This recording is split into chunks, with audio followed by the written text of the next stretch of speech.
Yesterday, Danny and Mustache Man Dan Williams talked about their Compassionate Intervention Act, followed up by the centers that they're going to build in order to keep people there under compassionate intervention. Now, we know when Danny split up healthcare and came up with Recovery Alberta, that was through some help by Marshall Smith. It's a popular name these days. And based on Marshall's experience, he needed to be picked up and thrown into somewhere so that he could just detox and get off of drugs altogether.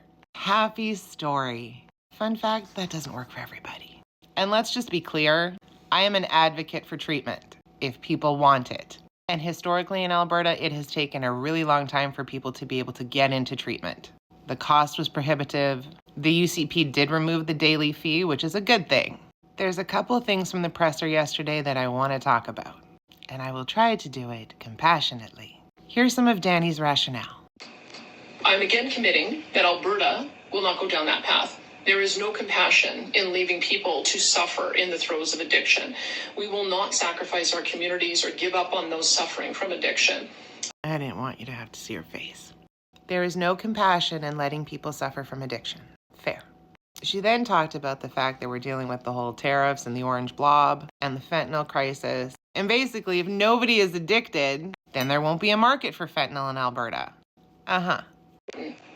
Every Albertan deserves a full and productive life, which is impossible when addiction is taken over.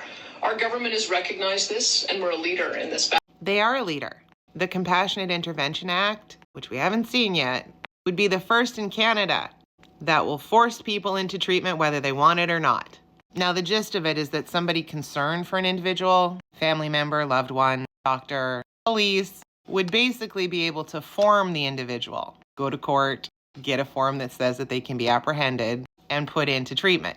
There are forms under the Mental Health Act too, but this is what I want to focus on. And I'm only using it as an example because it was spoken about yesterday. This is nothing against the individual, but it speaks to a bigger problem. Today I'm sharing my experience regarding my son's addiction in a public setting for the first time. While this topic is deeply challenging, I believe that bringing awareness to this issue is critical. For the past 7 years, my family and I have been trying to support my son through his battles with mental health and addiction, which began when he was only 14. I want you to keep that in mind. That was Amy Schiffner talking about her son and the challenges that she's had to go through. I can only imagine. And it elicits things like this. How tragic stories show a need for the UCP's compassionate intervention. But it absolutely misses the point. Because Ms. Schiffner said it. She had been dealing with mental health and addiction issues for her son since he was 14. And the reality is that the UCP government and conservative governments that have run Alberta have not provided enough resources for children dealing with mental health. A consequence of children not having appropriate resources, one of those is addiction.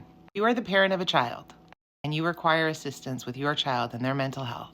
The wait times are either incredibly long, sometimes it's dismissed. There is an incredible lack of resources.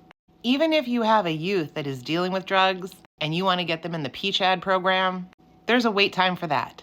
Because this government doesn't believe in putting access to resources on the front end, now we're creating a whole system of having to react instead of being proactive. And here's the thing.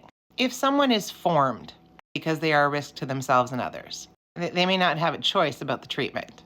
Certainly within mental health, you're going to get the medication whether you want it or not, until such time as you are competent to make a decision for yourself. At that point, you can refuse treatment.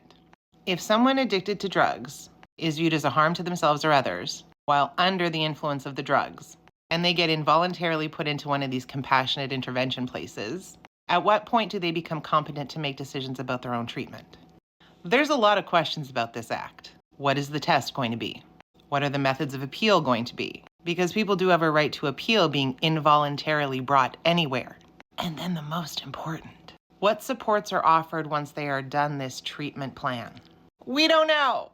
It's a slippery slope. And I don't think anybody wants their loved one or somebody they don't even know ODing on the streets of a town. But it's not as simple as just grabbing someone off the street and forcing them to go into treatment. Moreover, spending millions and millions of dollars for this. And sometimes treatment doesn't work. It doesn't always work the first time. Sometimes it takes multiple times. And sometimes it doesn't work at all. The reasons why people get caught in addiction are as individual as the people themselves. Sometimes it has to do with mental health. Sometimes it doesn't. I'm more interested in the test and the application of involuntarily making somebody go, how we support them after.